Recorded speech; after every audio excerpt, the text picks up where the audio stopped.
Before the Warriors belonged to the Bay, they belonged to Philadelphia. And before they belonged to Steph or Wilt or Rick Barry or Run TMC, they belonged to a different basketball world entirely. A smaller, rougher league. A league that was still figuring out what it was. On December 12th, 1950, in Philadelphia, the Warriors beat the New York Knicks 101-91. The box score is tiny and the evidence is thin. The names are old enough that for the modern fan, they can start to blur together. But then you look a little bit closer. Andy Phillip scores 24, grabs 12 rebounds. He shoots 10 for 13 from the field. Paul Arizin is here. Joel Fulks is here. Nat Clifton is here. Harry Gallatin, Dick McGuire, and Joe Lapchick are all here. Eddie Gottlieb is on the Philadelphia side. So this isn't some dusty nothing game. This is a room full of basketball ancestors. And that's why this is a good place to start. Because Warrior 1 is not just the first player on a list. It's the first reminder that the Warriors did not begin as a California franchise. They began in the Eastern Gym in a pre-shot clock league, in a sport still inventing its own future. Today's player, Andy Phillip, is exactly the kind of guy who gets lost if nobody goes back for him. So let's go back for him. Welcome to the Warrior 100. I'm documenting one game per player until I reach 100. And this is Warrior 01. Players Andy Phillip. The game is December 12th, 1950. New York Knicks, Philadelphia Warriors. Philadelphia wins 101-91. And this is a great test case for the new system because it's prehistoric NBA by modern standards. There's no mountain of clear video and no full play-by-play as we would understand it now in 2026. We don't have 15 different angles, 20 post-game quotes, and a ready-made mythology package waiting for us. No, with a game like this, the job changes. I can't just report what happened because there's not really a lot to go on. So we got to reconstruct what kind of basketball world we're looking at. What kind of world could produce a game like this? We got to figure out who these people are and who mattered around them. And then we got to understand why a December game in 1950 still matters to the history of the Warriors at all. And that's my job today. First, where are we? We're in Philadelphia, at Philadelphia Arena. And that matters because the Warriors are still an East Coast franchise. This is not a coast-to-coast NBA yet, not in the modern sense. This is a league whose heart still beats in the Northwest, the Northeast, and the Midwest. New York and Philadelphia are not far-flung strangers here. They're very familiar company. Same corridor, same basketball ecosystem, same old city energy. And the Knicks come in from Manhattan. The Warriors are the Philadelphia Warriors. This is a regional league still pretending to become a national league. And in the standings, Philadelphia is in better shape. After this, the Warriors are 10-7, while the Knicks fall to 10-11. Not really a gigantic gap, but it's a real one. Philadelphia feels like a serious team, and New York feels like a team that's still trying to settle into itself. The Warriors are above water and climbing, and the Knicks are hovering. So before a basket is even described, that's the framing. This is a good basketball team protecting the home floor against a New York team that still has quality, but doesn't yet have the same clarity. And of course, because this is the early NBA, the standings themselves are a little strange to our modern viewpoint. Fewer teams, different rhythms, less national sprawl, more repetition. These teams are going to see each other a lot, which means that one random game in December has more memory attached to it than some random modern interconference game could. Okay, let's zoom out. This is the 1950-51 NBA season. The NBA itself is still extremely young. The shot clock doesn't exist yet. They just 2 years earlier gone by the name BAA. And the first NBA All-Star game hasn't even happened yet. The league is still defining its customs, its business model, and its style, even its moral boundaries. 1950 sits right at one of the most important fault lines in the sport's history, integration. Nat Sweetwater Clifton is in this game for New York, and that matters. This is the first NBA season to include black players. Earl Lloyd, Chuck Cooper, Nat Clifton, this is the year that line is crossed. So this game isn't just old. It's old in a very specific way. It's sitting right at the beginning of a new version of the league. And then there's the different style of play. No shot clock means teams can hold the ball, stall, smother tempo, turn games into wrestling matches of patience and nerve. This era produces some ugly scores. It also produces a different kind of tension than we're familiar with. Every possession is expensive. Every run matters more because there are fewer ways to manufacture quick points. So when you see a 101 to 91 final in 1950, that's not normal bland background scoring. That's a pretty lively offensive game for that era. And that's important because if you come into this assuming every NBA game was a 62 to 58 rock fight, this one pushes back. One of the best things about early basketball is the farther back you go, the more you can feel the game thinking. Not yet fully formed, not polished or optimized, just thinking. Joe Fulks is here, one of the first great volume scorers in NBA history. Paul Arizin is here, beginning to shape one of the most classic jump shots of the decade. Andy Phillip, a guard who already feels more modern than people expect. He scores, organizes, rebounds, and stabilizes the offense. That's what I like about old basketball. It's not a broken version of the modern version, it's the prototype version. You can still see the blueprints and the experimentation. You could still see players and coaches stumbling towards ideas later the game will take for granted. So if this era looks crude from a distance, get a little closer. Usually, the closer you get, the smarter it starts to look. The next coach is Joe Lapchick. He's one of those foundational basketball men whose importance is bigger than one job title. Original Celtic star, St. John's legend, and an ex coach. He's the bridge figure from old organized basketball into the modern NBA world. On Philadelphia's side, you have Eddie Gottlieb, and Gottlieb is even harder to define in one sentence. He's not just a coach or an owner or just an operator. He's one of the people who helped early basketball stitch together. Promoter, organizer, builder, and steward. He's part of the league's original architecture. Then we get to the floor. Andy Phillip, Paul Arizin, Joe Fulks for New York, Nat Clifton, Harry Gallatin, Dick McGuire. Even beyond the Hall of Fame names, you have Max Zaslavsky and Vince Borlia, serious players with serious resumes and serious basketball people. So although this game doesn't have the mythic single star poll of Wilt or Jordan or Steph, it does have something else: density. The room is full of people who mattered. That matters for this script because you need to understand early this isn't a flimsy origin story. It's crowded with roots. There's no bad blood here. Not yet. The better word is familiarity. These two teams knew each other very well. The cities knew each other. These rosters came out of overlapping basketball worlds. And there's one especially good connection. Andy Phillip and Max Zaslavsky both arrived here through the death of the Chicago Stags. When the Stags folded, the talent had to go somewhere. Phillip ends up with Philadelphia. Zaslavsky ends up with New York.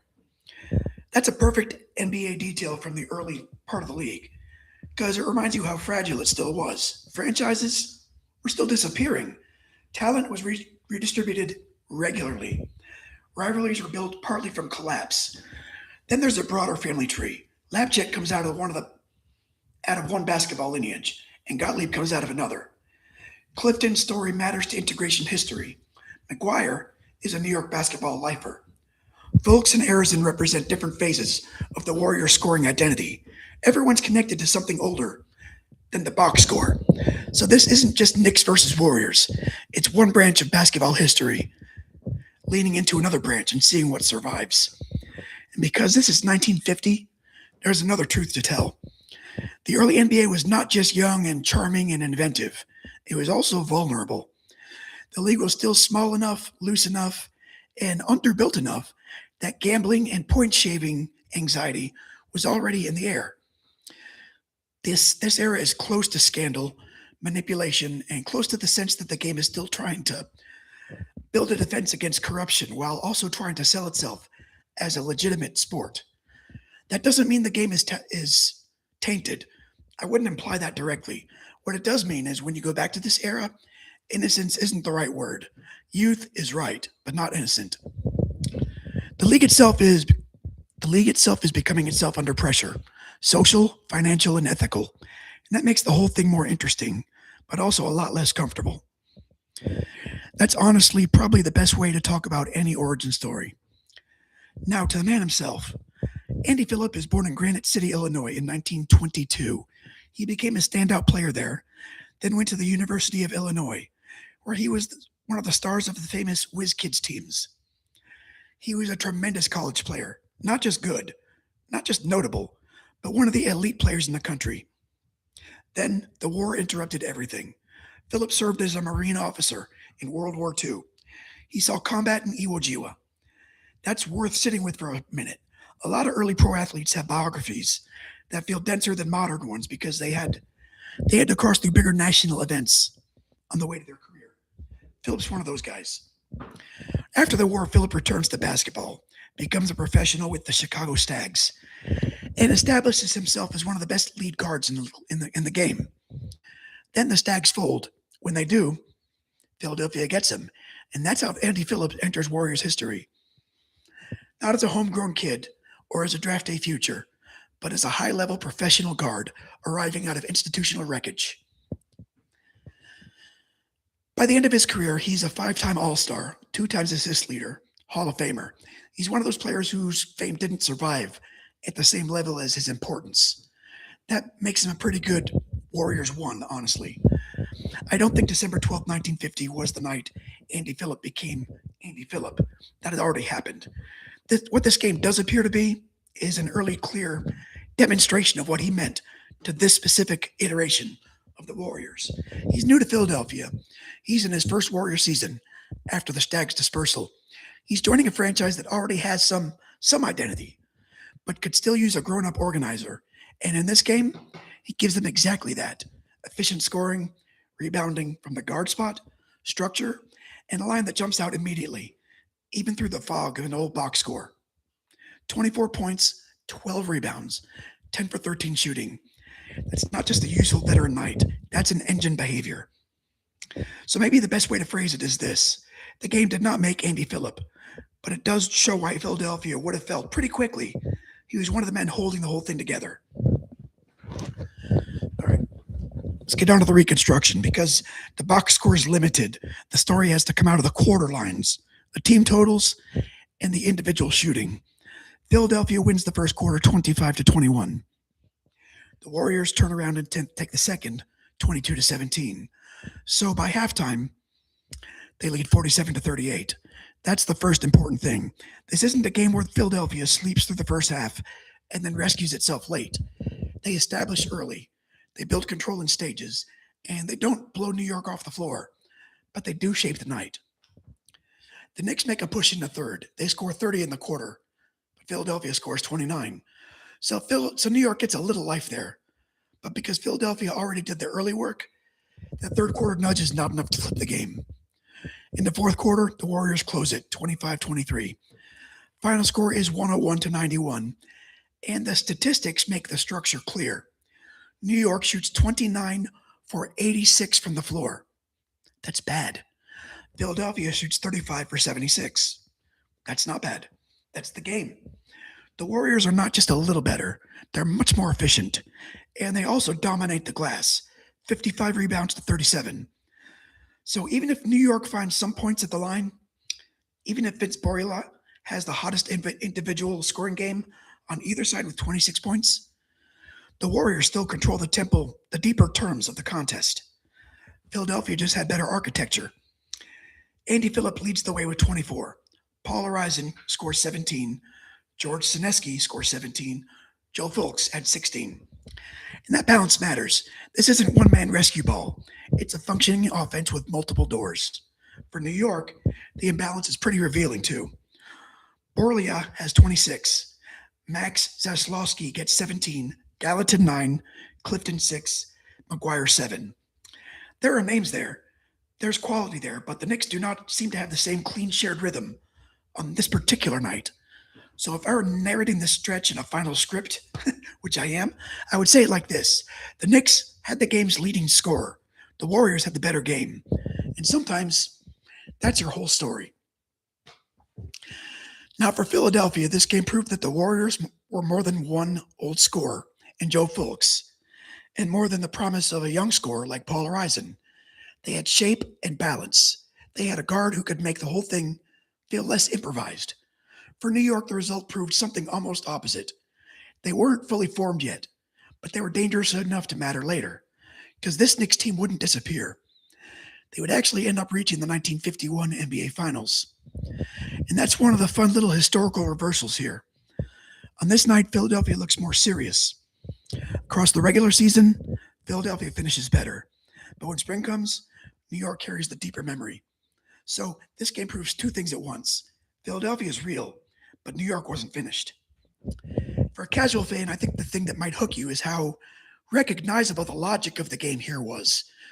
Forget the old uniforms and the unfamiliar names for just a second. A lead guard scoring efficiently, one team winning the glass, and the offense with four serious contributors. One side gets the hotter individual line, but the other wins it because it's better organized. That's basketball. And once you see that, the distance between 1950 and right now gets a lot smaller. The other serious fan hook is Andy Phillip himself. Most casual fans are not carrying around Andy Phillip thoughts, but the minute you see a 1950 guard put up 24 and 12 on 10 for 13 shooting, you might ask yourself different questions, like, who's this guy? Why haven't I heard of him? What else am I missing from this era? And that's how this starts, with curiosity, not mastery. This is one of those places where the honest answer is part of the episode. Now, I couldn't find any evidence of a press conference. There may be newspaper material. I couldn't find any. The reaction, as best we can reconstruct, would have centered on three obvious things. One, Andy Phillip's best all-around performance. Two, Vince Borlia scoring 26 in the loss. And three, Philadelphia's huge edge in scoring efficiency and rebounding.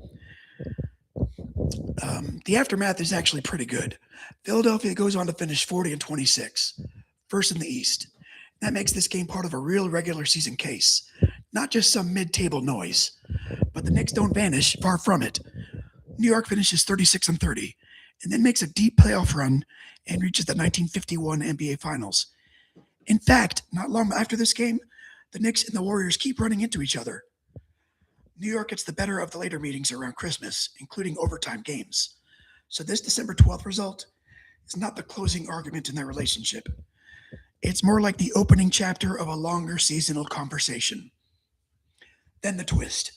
Philadelphia, the better regular season team, got bounced early. New York, the shakier team here, carries the season further. And that's one of the more useful things an old regular season game can give you. Not closure, but irony.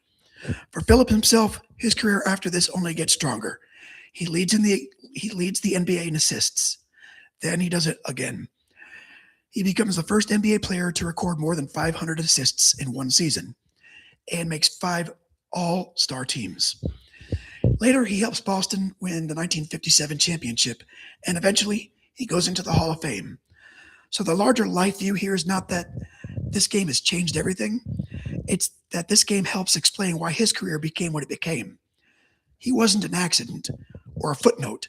He was one of the early architects of winning guard play in pro basketball. And because he played when television memory was weak and the league was still young, he needs a project like this one more than a louder, more famous player would. And that's why he belongs first. Next time we move on to